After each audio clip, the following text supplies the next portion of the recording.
Cool. Oh, shoot. Let's do this here. We are live. We are live and Awesome. in person, in front of people, I believe. So we are here today with Joe Hamgeri, who is a finance coach for businesses.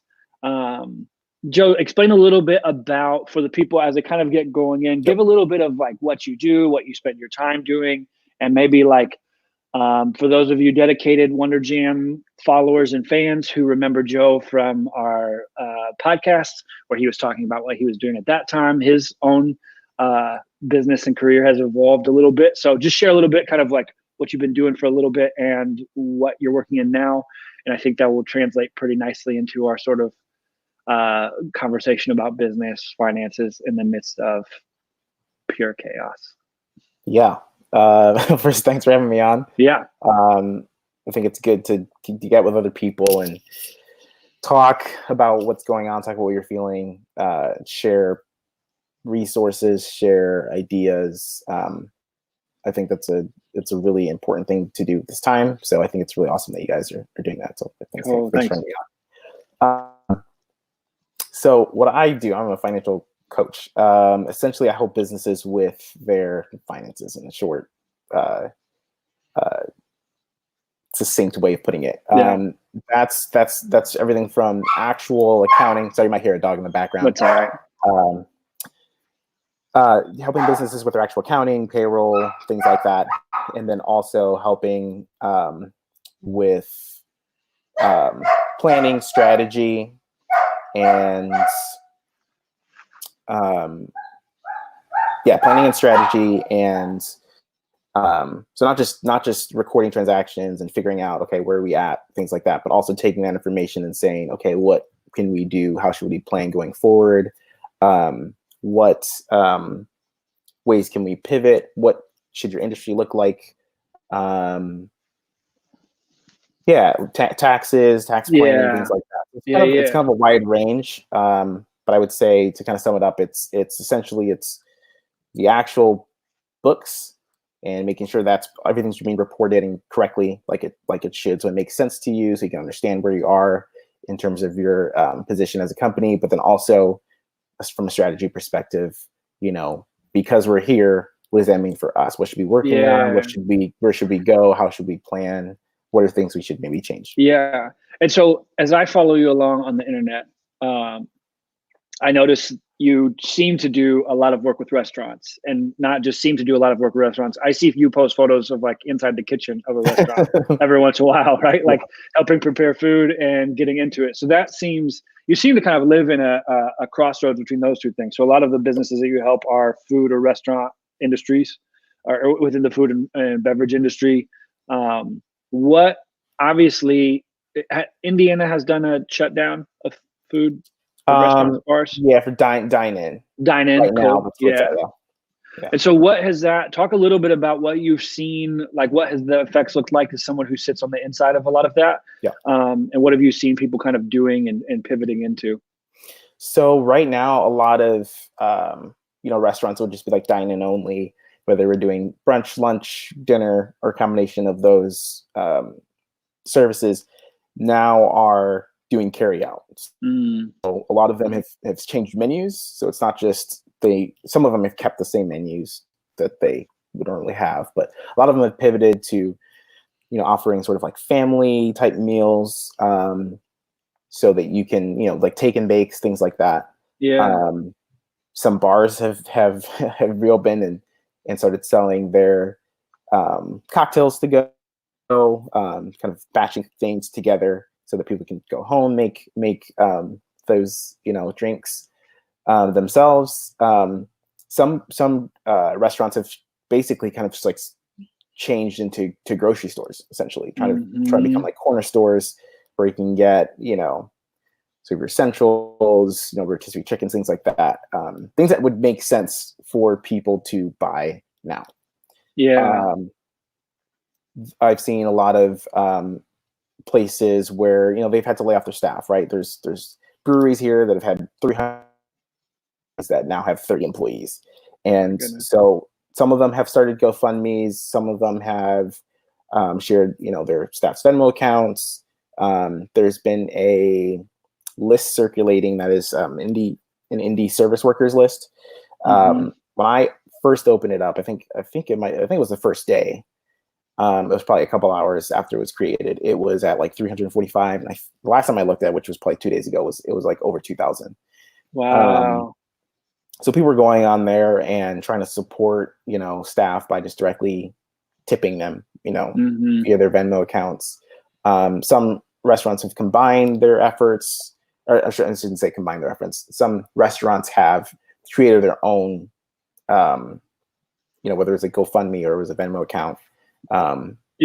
They've done it for their own staff, and so people can, pool basically into that, and then they'll distribute it as they see. So there's been a mix of things. I think some of it has just been immediately pivoting. What can we do? We're shut down. We can't have dine-in service. What do people need? What do people want? Well, there's a lot of people who haven't been cooking. They don't cook normally. They go out.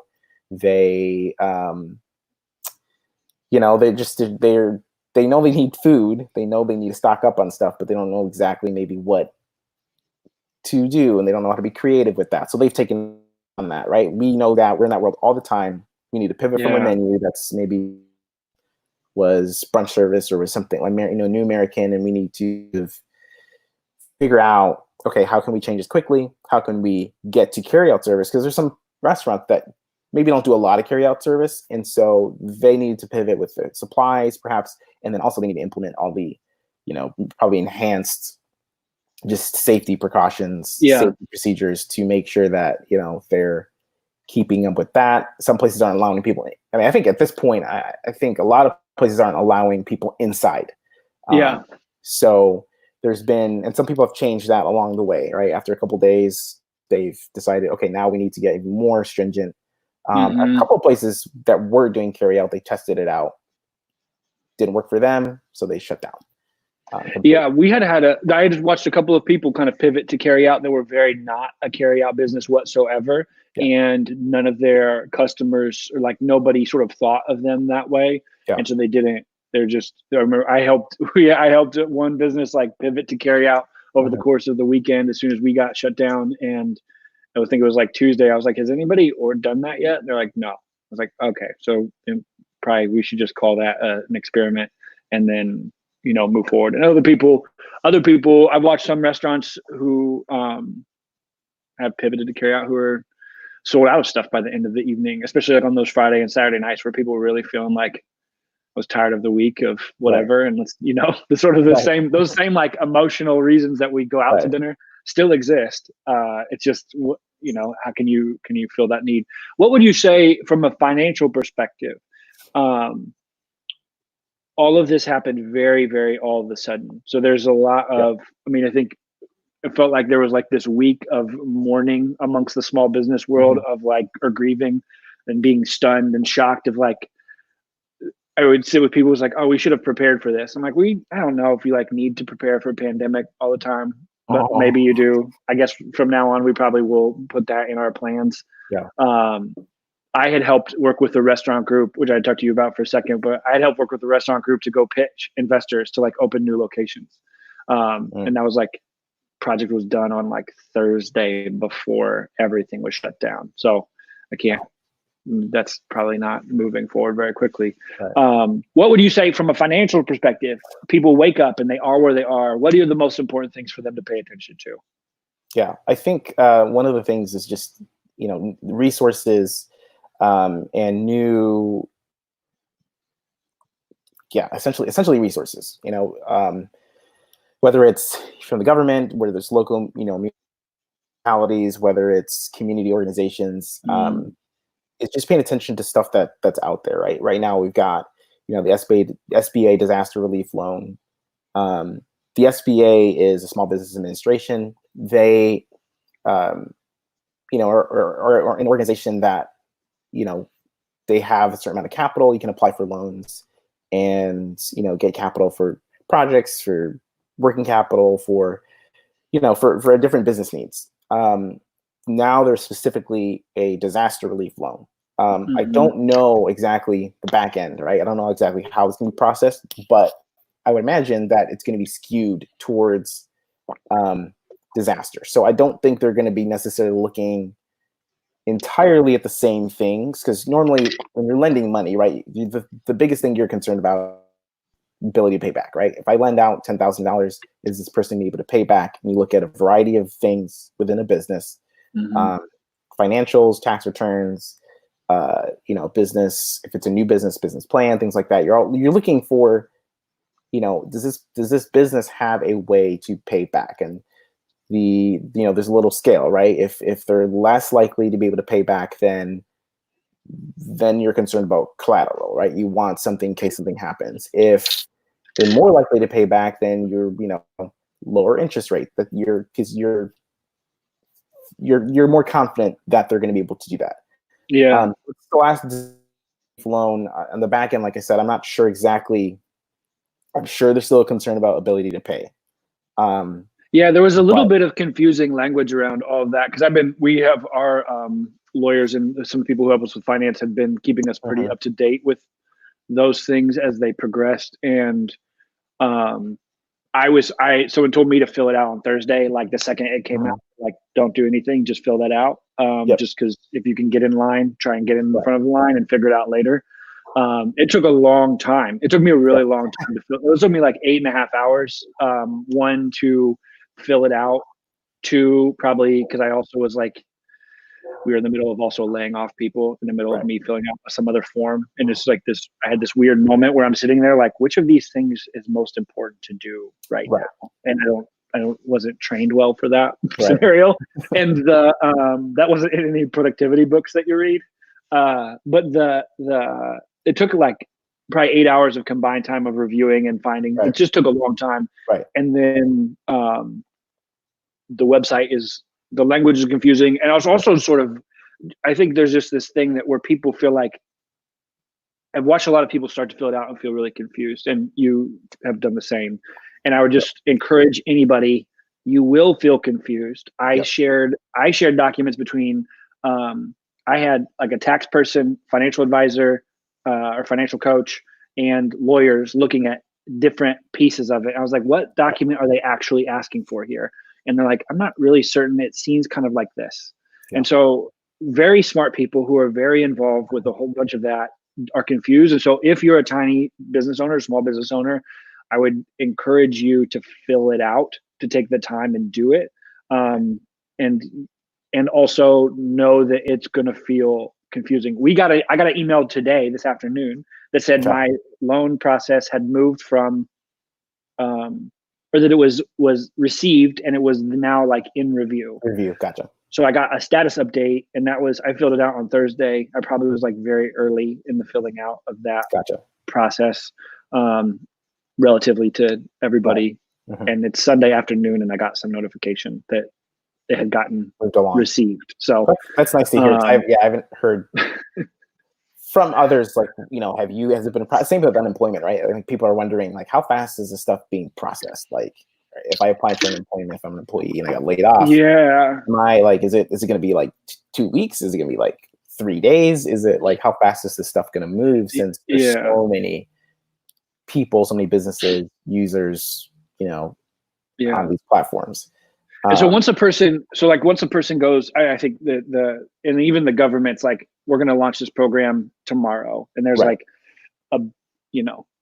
there's like 8 million logistical things that no one has the answer to, but somebody announced that it's going to happen tomorrow or next week or whatever, but it's no one's job to actually make it happen yet. So everyone's figuring it out on the fly at the same time. Once somebody has sort of explored those relief efforts or those resources, whether they're the SBA or community things of people like helping each other out, or what are other places where you've seen people like turn to for resources besides either like the GoFundMe, Venmos of the world, or the SBA disaster relief? Is there other things that you've seen people move towards as far as even just capital? Yeah. There's a company, like there's a couple of things popping up, like Facebook announced I think it's 100 million in small business grants. I think a lot of these, the government and these other organizations, companies know that, the small businesses are the ones that are really hurting. I mean, obviously, the government's going to bail out some big boys. They're going to airline industry. There's certain industries they're going to like just help out. But they realize that, I mean, most businesses by count are small in the US. So, people get paid from those businesses, whether it's just directly as an owner, or their employees. So I think just again, like I just Google stuff that I think sounds like might be a relief program or a grant, or I'll do specifically to Indiana just because that's where I'm at, and then I'll also I'll just look everywhere. Federal, yeah. The other thing is if you have like a local chamber. Do you guys have like a chamber? Yeah, we've got a Columbus one, and then we've got like a more sort of neighborhoody one. Yeah. So like our chamber has they created like a rapid response hub where they're posting stuff. So pretty much every time I go there, like anything I look up is there. So just kind of keep in touch with the your local chamber, whether it's just checking their website every couple of days. If there's something you can sign up for, like email updates. One of the first things that one of my clients did is we actually hosted the chamber. This was 2 weeks ago. And there's a couple business owners locally that also were able to come. We all just met up and let's just talk about where things are at. Let's talk about the big concerns. Let's talk about how we can help each other. Let's talk about things that we might encourage each other to do. So I think just like, even getting with a group, similar industry, same industry, talking to other businesses, just getting on the phone, talking to people and saying, hey, we're all experiencing this thing together. What is everybody doing? Because different industries are doing different things. Music industry is, they're having to reschedule all their events to the fall and the winter. And they have no revenue right now because they're closed. They can't host more than 10 people. So, they're having to have conversations and figure out, can we do live stream? Can we, and a lot of this is just like, you're just trying to do the best you can with whatever you have. So like being creative and thinking about ways you can pivot right now, if there are options that exist, is important. So keeping in conversation with other businesses, just to understand like what are people doing to give you ideas to kind of help each other out. I think is really important. Like restaurants having to pivot to carry out, right? A lot of these places, we never really thought about that. They maybe do a couple carry out orders per week, and now they've had to do a lot of that. I know a couple businesses that they're doing really well. Not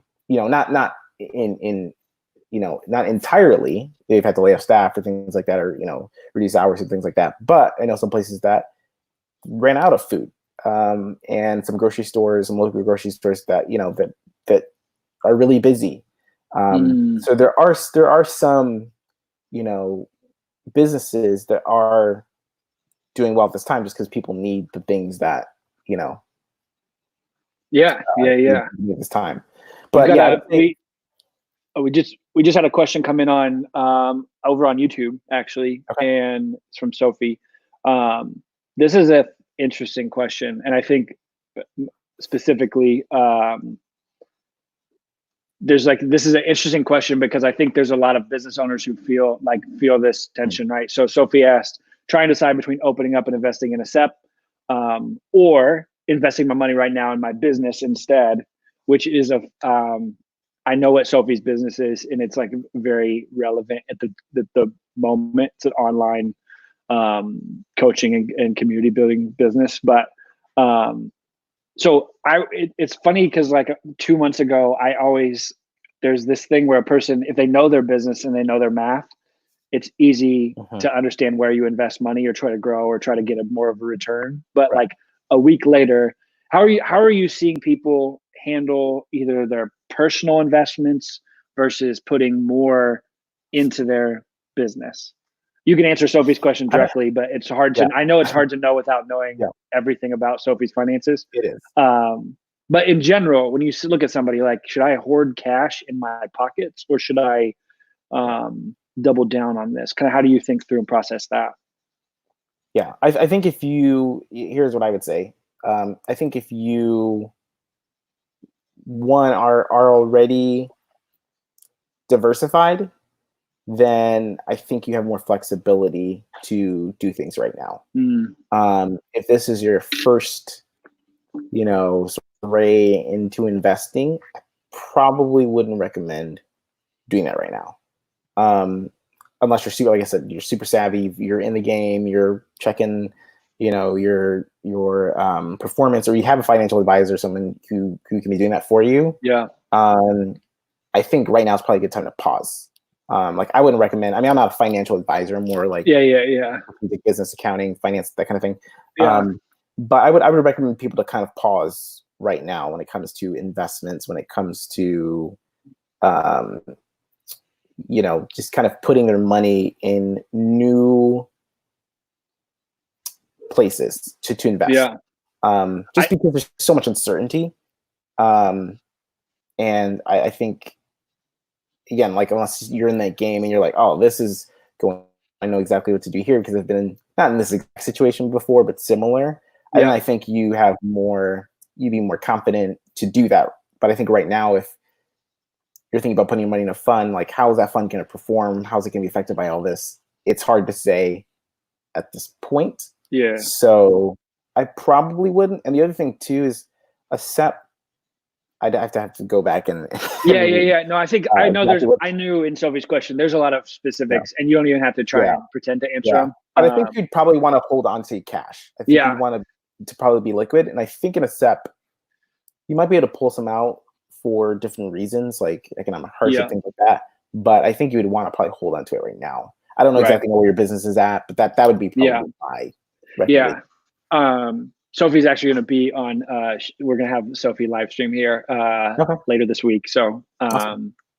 that's a good question. It's also one that I find if I have friends who we follow stock market or we pay attention to things, and certain stocks are like wildly discounted right now. This is like what Sophie's follow-up question was. The reason I asked, because it's exciting that stocks are so cheap right now, but also my business is also growing and it'll probably give me a bigger return on whatever I invest, which there's like a whole bunch of assumptions of how the world works over the next year. I think so. One of the things, Sophie, that I would respond to this with, and this is something that Allie and I did. Joe, I know you graduated in 2009. Yeah. Yes. Yeah. So graduated in 2009, the worst time in human history to graduate from college, other than maybe right now. Sophie says thanks. Glad you're in here, Sophie. I think the coolest, Allie and I sat down last weekend and we're like, what do we wish we would have done during the recession last time? When I graduated and got a job right before, it was right before all the recession stuff happened. And then Allie graduated, we got married almost immediately after she graduated, like a good, Taylor person would. Yep. And I went to college with Joe also, if anyone is confused about that.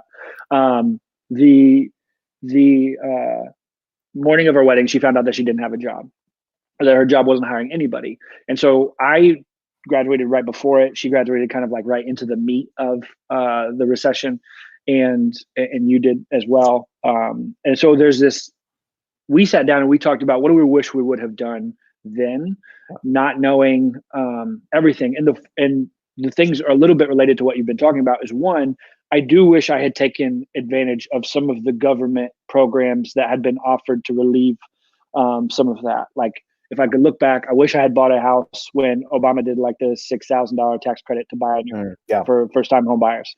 That would have been a wonderful thing. I didn't do that at the time because I was like, oh, my job's tight. And I didn't even know if I was going to live in Columbus for very long. So it was a little different, but I wish I had done the hard work of researching and sort of throwing myself into those programs and then later deciding if I didn't want to do them versus just preemptively deciding not to do them. And the second one was things like this, honestly, where I wish we had gotten out in front of the world a bit more and just interacted with and connected with people. Right. Because I think you watched a lot of people during that time start blogs or start social media accounts, or people just started doing things that had zero ROI in the Right. short term. And then later, and which is what we did, we didn't know anybody, our jobs sucked, and we just started connecting with everybody in the whole world on Twitter. It was like all we did. And I remember even the place we went to college had no social preference or presence. And so I ended up with I had built a blog post on my blog that was like alumni of, and it linked to their individual Twitter accounts. And like that got shared around the whole university a ton. And that was just me doing a dumb thing and sort of just saying like, I think I'll give this a shot. See what happens. Yeah. Yeah. And I didn't do it. It wasn't like an SEO thing. I wasn't doing it strategically. It wasn't whatever, but like those like audience and community and business and brand building efforts at that time.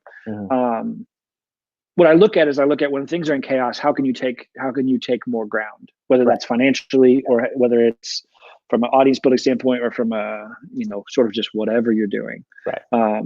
And so Sophie's question, I would go back without answering the question because I don't know what you should do with your money. There's like a million things to consider. I sat down and I made like a worst case scenario thing of like, what if our business, no one hires us ever again? How does that play out? What does that timeline look like? And what needs to happen? And I like secured my worst case scenario first. And then I later walked back and I was like, okay, cool. Now it's time to like take care of the business. Right. And so everyone's kind of in a different situation at that point. Yeah.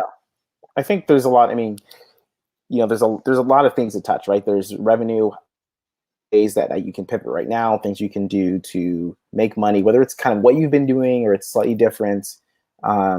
Just thinking of ways you can help people. And some of it too, you don't have to think of in terms of revenue. You can think of in terms of, is this helping people? Is this helping my customers? Is there ways I can provide help, resources, advice, whatever the thing is right now?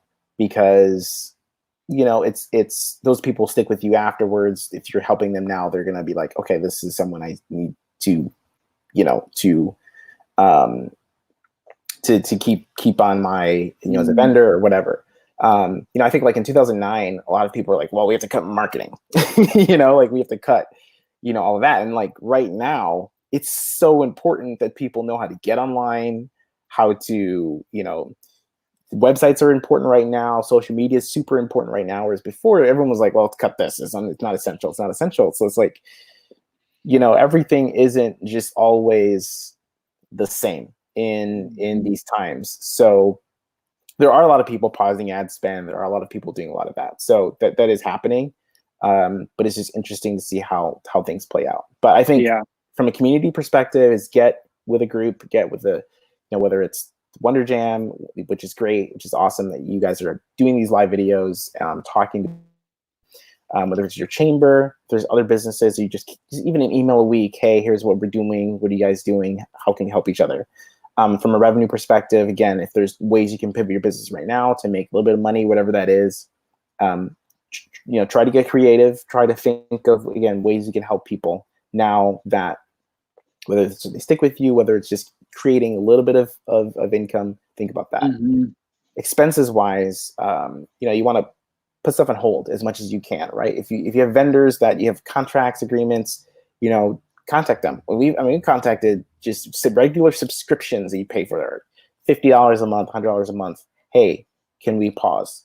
And a lot of them responded back and said, hey, yeah, we can do 2 months, So putting pause on some of those things, I know a lot of people are thinking like, oh, in 2 months, well, then I'm gonna have, it's gonna be all due. Well, I don't think that's what's gonna happen. I think a lot of these companies are reasonable. They might just spread it out through the rest of your contract or through the rest of the length of time. With some of my clients, they have to do that with their landlords. Just, hey, what can we do? It's not, no one's expecting anything for sure to happen, but we need to ask. A lot of these bigger companies like Verizon, they're not necessarily reaching out to other customers and saying, hey, everybody, you can just pause for 60 days. But if you do reach out to them, they'll say, in a couple of cases with some clients, they've said, yeah, we'll hold this for 2 months, 60 days. So just cutting back on all expenses you can. I know a lot of people have had to, reduce hours for staff or lay off staff, which in some cases has been strategic for people because then their staff can apply for unemployment, which, there's absolutely no shame in doing. That's what that's for. Like, businesses pay, every time you have an employee, you pay into this fund for unemployment. And it doesn't matter if, it doesn't matter like if that person applies for employment, like that's just a fund that's created that goes into, so that when people are laid off, they can, apply for that employment. So if you're an employee of a company and maybe you have a side business, and that might help you get through this time, apply for unemployment, see what happens. I mean, the worst case scenario, it's like if you don't, qualify for it, then you don't. But if you do, and it gives you a little bit of income during this time, like that, there's absolutely nothing, wrong with doing that. Yeah. From a tax perspective, for most businesses, I mean, I guess a lot of, businesses that you guys help would, the due date for paying your taxes, not just filing, but also paying, was April 15th, right? So that's been extended 90 days. So now it's July 15th. So you have some time to not worry.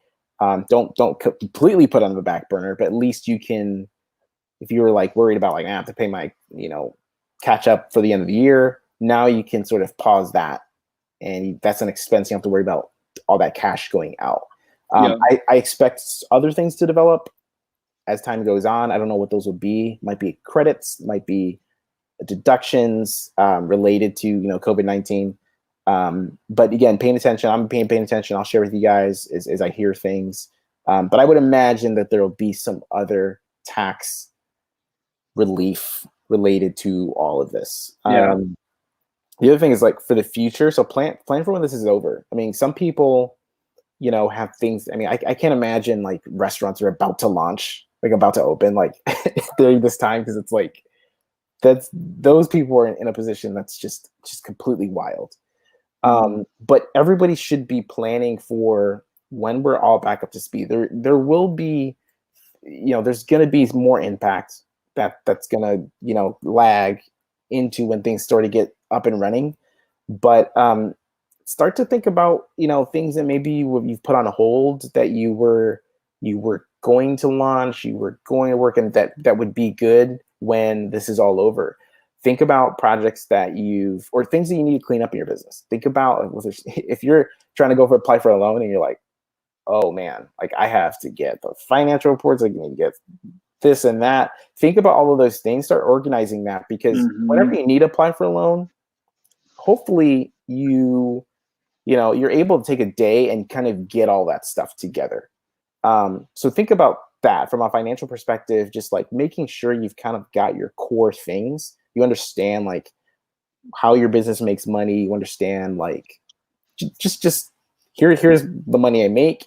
Here's the money that comes in, my revenue. Here's my expenses, and then here's just like the profit. Just on that basic level, understanding that. You have multiple services, maybe getting into those a little more and saying, man, which one makes more money? Which one makes the most money? Which ones are not profitable? Which ones am I working on? Just at a basic level. You don't have to get super crazy, super detailed.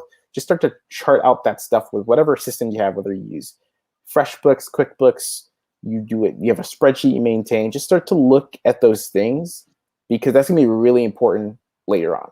You might find that there's certain things you offer that, that's not, you need to completely repackage it, or you might need to pivot completely.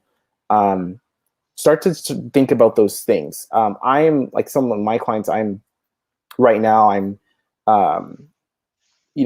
going through and cleaning up some stuff, right? That I was going to work on, and now I don't have much to do with that, but I'm cleaning up some of these things that, whether it's just making sure we have files available, for applying for a loan, making sure that maybe there's some things that need to be cleaned up or need to be changed, the process, or accounting. I know some of the stuff is not going to apply to you guys, accounting policies and things like that, but just having your shit together, really. I mean, just think about that, because, that's going to be important when this is done. You're going to have to make sure that you have, things cleaned up, things ready to go. So you can pull things, whether it's you're applying for loans, or it's even a grant. I mean, if you're applying for a grant or, community things, they're still in the basic level. They're going to need to understand how your business is doing. So just kind of planning for that, planning for projects, clean up, thinking about what you're going to do, paying attention.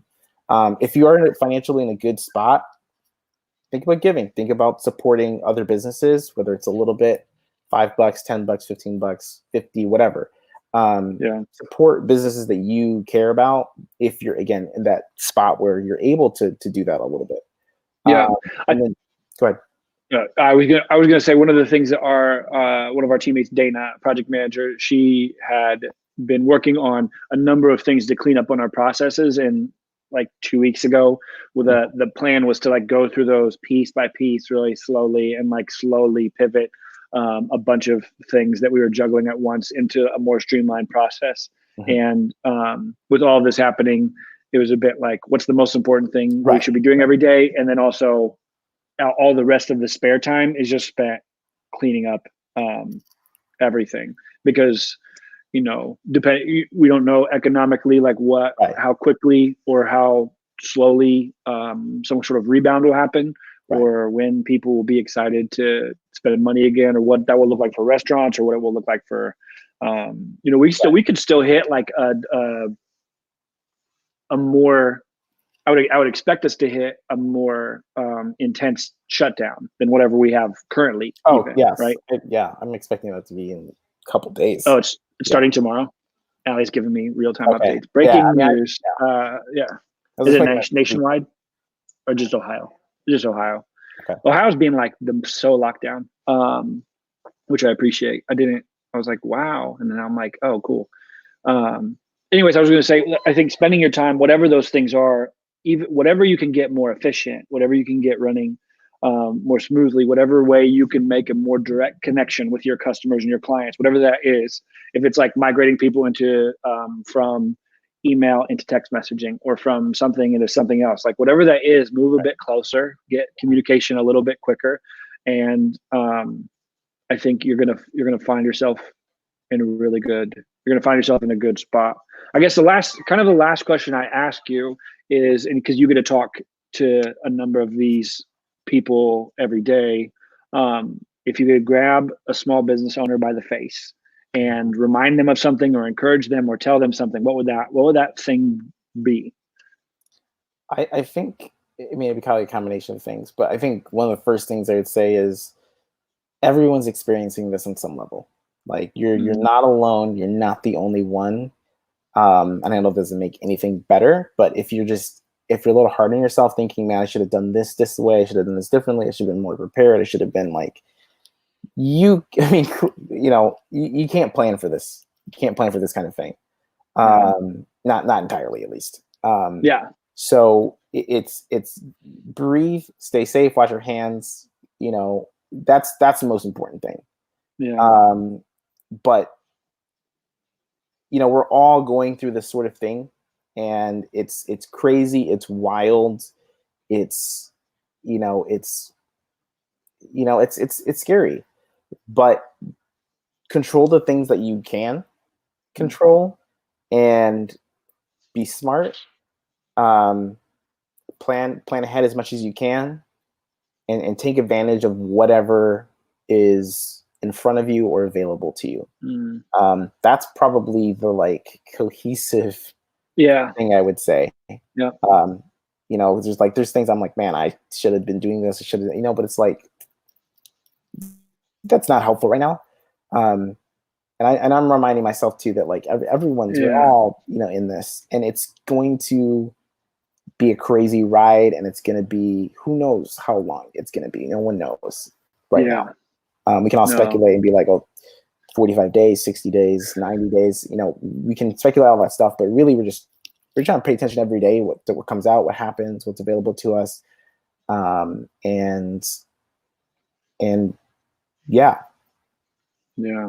that's cool. That's cool.